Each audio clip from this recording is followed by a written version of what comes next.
Hello दोस्तों, मैं Shiv Shakti Kumar Shiv smart classes में आपका स्वागत करता हूं। दोस्तों, अगर अभी तक आपने मेरे चैनल को सब्सक्राइब नहीं किया या लाइक नहीं किया तो प्लीज़ सब्सक्राइब करें, लाइक करें एंड बेल आइकन जरूर दबा दें। दोस्तों, हमने पिछले वीडियो में पढ़ा था कि रिस्पायरेशन क्या है, ठीक है, और रिस्पायरेशन को काफ़ी सरल तरीके से पढ़ा था। थोड़ा सा उसके बारे में रिकैप कर लेते हैं, थोड़ा सा उसे दोहरा देते हैं दोस्तों। कि श्वसन वायुमंडल से ऑक्सीजन हमारे शरीर के अंदर जाएगा दोस्तों, और सेल यानी जो कोशिका उसे उस ऑक्सीजन को एब्जॉर्ब कर लेती है, अपने अंदर अवशोषित करेगी दोस्तों। कोशिका के अंदर जो ग्लूकोज होती है वह उस ऑक्सीजन के साथ ऑक्सीकरण की प्रक्रिया माइटोकॉन्ड्रिया में करेगी, और उसके बाद फिर वह क्या करेगी, हमें एनर्जी देगी, ठीक है। तो ध्यान दीजिएगा दोस्तों, अब हम लोग पढ़ेंगे कि आखिरकार श्वसन क्या होता है, ठीक है। तो श्वसन क्या होता है तो हमने देख ही लिया। अब हम लोग वायवीय श्वसन और अवायवीय श्वसन क्या होता है दोस्तों, अब हम लोग यह देखेंगे, ठीक है। तो वायवीय श्वसन को हम देखेंगे ठीक से दोस्तों, कि वाय में अगर यह वाय को हम वायु मान लें, और वायु का अर्थ अगर हम ऑक्सीजन समझे, और आ का अर्थ तो नहीं होता है दोस्तों, आपको पता है, ठीक है।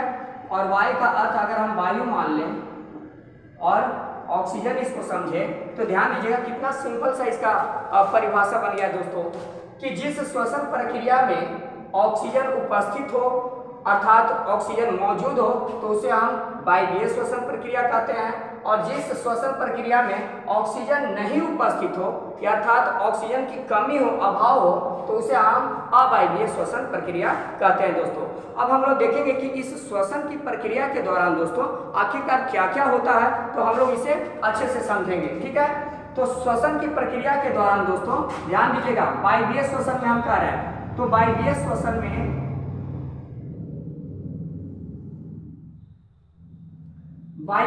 में क्या होगा दोस्तों, ध्यान दीजिएगा, जो ग्लूकोज होगा, ठीक है, जो ग्लूकोज होगा दोस्तों वह पायरुवेट में क्या होगा, परिवर्तित होगा। अब थोड़ा सा इसको हम अच्छे से समझते हैं। यह कोशिका द्रव में यह जो घटना हो रही है दोस्तों, यह कोशिका द्रव में हो रही है। ग्लूकोज क्या कर रहा है दोस्तों, ग्लूकोज टूटकर पायरुवेट में बदल रहा है, यह कोशिका द्रव में। लेकिन ध्यान देने वाली बात यह है दोस्तों कि ग्लूकोज जब टूट रहा है तो हम यहाँ पे यह देखेंगे कि ग्लूकोज क्या पूरी तरह टूट रहा है या आंशिक रूप से टूट रहा है। तो ध्यान दीजिएगा, कोशिका द्रव में ऑक्सीजन की कमी के कारण, ध्यान दीजिएगा, यहाँ पे ऑक्सीजन की कमी होती है दोस्तों, जिसके कारण यह जो ग्लूकोज होता है वह आंशिक रूप से टूटेगा। क्या होगा, आंशिक रूप से टूटेगा दोस्तों, ठीक है, आंशिक रूप से टूटेगा। अब ध्यान दीजिएगा, जब यह आंशिक रूप से टूटेगा तो फिर बाकी ग्लूकोज कहाँ जमा होते हैं, तो ध्यान दीजिएगा, बाकी जो ग्लूकोज होते हैं यहाँ पे पायरुवेट के रूप में क्या होता है, हमारे बॉडी में संचित हो जाता है, स्टोर रहता है। फिर आगे देखेंगे कि जब इसे ऑक्सीजन, यहाँ पे ऑक्सीजन की उपस्थिति होगी दोस्तों, अगर यहाँ पे ऑक्सीजन की उपस्थिति होगी तो यह क्या होगा कि यह पायरुवेट पूरी तरह से ऑक्सीकृत करेगा, ऑक्सीकरण की प्रक्रिया करेगा। क्यों, तो पूरी तरह से टूटने के लिए, क्योंकि ऑक्सीजन की उपस्थिति के कारण पायरुवेट पूरी तरह से टूट जाता है, ठीक है। तो क्या करेगा, यहाँ ऑक्सीकरण की प्रक्रिया के दौरान क्या करेगा, यह पूरी तरह से पायरुवेट क्या होगा दोस्तों, टूटेगा, ठीक है। और यह कहाँ होता है दोस्तों, तो यह माइटोकॉन्ड्रिया में होता है, माइटोकॉन्ड्रिया में होता है दोस्तों, ठीक है। यह प्रोसेस कहाँ होगा दोस्तों, माइटोकॉन्ड्रिया में होता है, माइटोकॉन्ड्रिया में, ठीक है। अब ध्यान दीजिएगा, जब यह ऑक्सीकरण की प्रक्रिया माइटोकॉन्ड्रिया में होती है तो ध्यान देने वाली बात यह है दोस्तों कि यहाँ पे CO2 H2O और प्लस में क्या निर्माण करेगा दोस्तों, ATP का निर्माण करेगा। क्या हमने बोला, जब ग्लूकोज ऑक्सीजन की उपस्थिति में टूटता है तो यह CO2 H2O और ATP का निर्माण करता है दोस्तों, ठीक है। यह ATP 38 ATP का निर्माण करेगा। अब इस ATP का आप फार्मूला, इसका फुल फॉर्म तो आप लोग जानते ही हो दोस्तों, एडिनोसाइन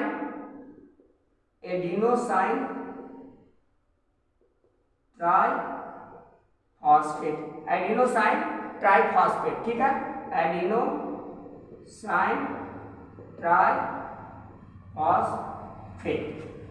एडिनोसाइन ट्राइफॉस्फेट, ठीक है दोस्तों।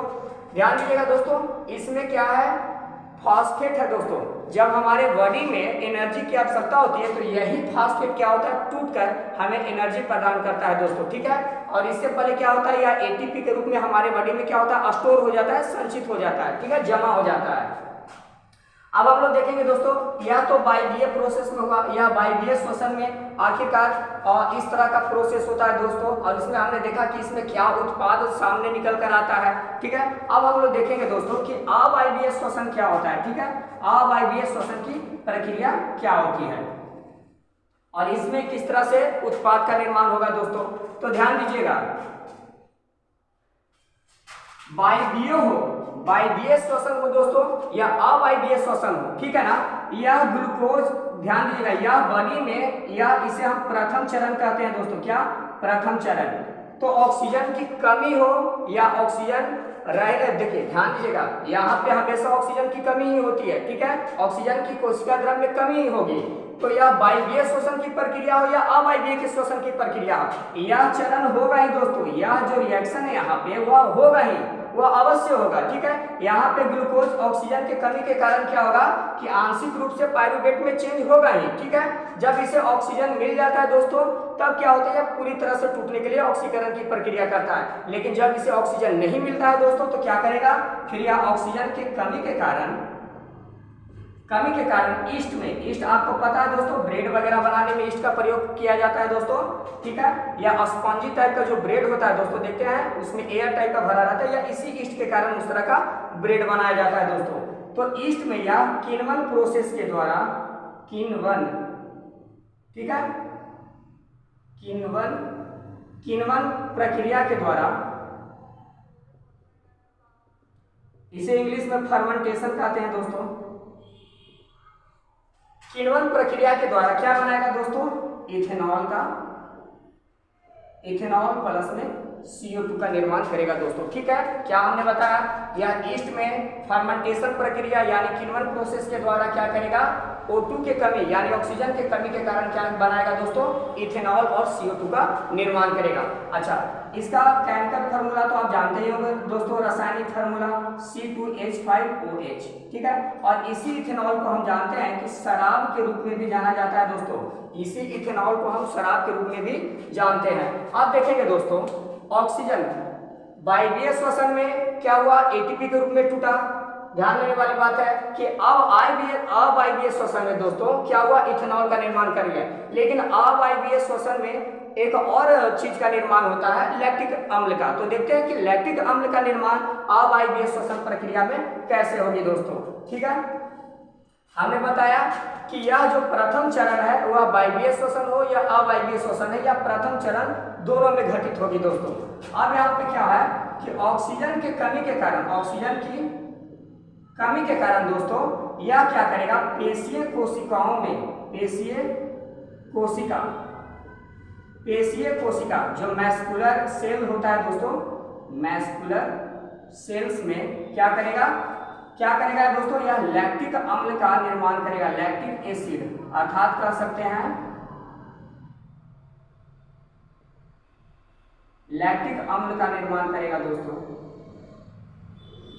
ठीक है, लैक्टिक अम्ल। अब यह लैक्टिक अम्ल क्या होता है दोस्तों, तो जानते होंगे कि जब हम लोग एक लंबी दूरी तय करते हैं तो हमारे टखने या जोड़ों पे क्या होने लगता है, दर्द होने लगता है, क्रैम्प होने लगता है। तो यह इसी लैक्टिक एसिड के कारण होता है दोस्तों। जब पेशियों में जब ऑक्सीजन की कमी होती है तो वह उनके साथ प्रक्रिया करके लैक्टिक अम्ल का निर्माण करेगी, और जब यह लैक्टिक अम्ल अधिक मात्रा में हो जाती है दोस्तों क्या होता है, हमारे हड्डियों में क्रैम्प होने लगता है, अर्थात दर्द होने लगता है, ठीक है। तो यह अत्यधिक मात्रा में लैक्टिक एसिड के होने के कारण होता है, ठीक है दोस्तों। तो हमने क्या समझा, वायवीय श्वसन में क्या प्रोडक्ट निकला दोस्तों, अवायवीय श्वसन में इससे पहले इथेनॉल निकला था और CO2, और अब क्या है, पेशियों के साथ रिएक्शन करके क्या कर रहा है, लैक्टिक अम्ल का निर्माण कर रहा है। अब ध्यान देने वाली बात है दोस्तों कि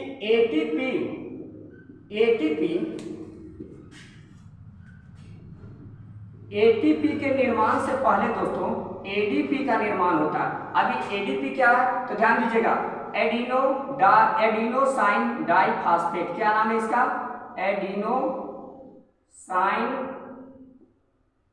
डाइफॉस्फेट, ठीक है। और इसका तो हमने बताया दोस्तों एडिनोसाइन ट्राइफॉस्फेट, फॉस्फेट। ठीक है, तो एटीपी बनने से पहले एडीपी बनता है दोस्तों।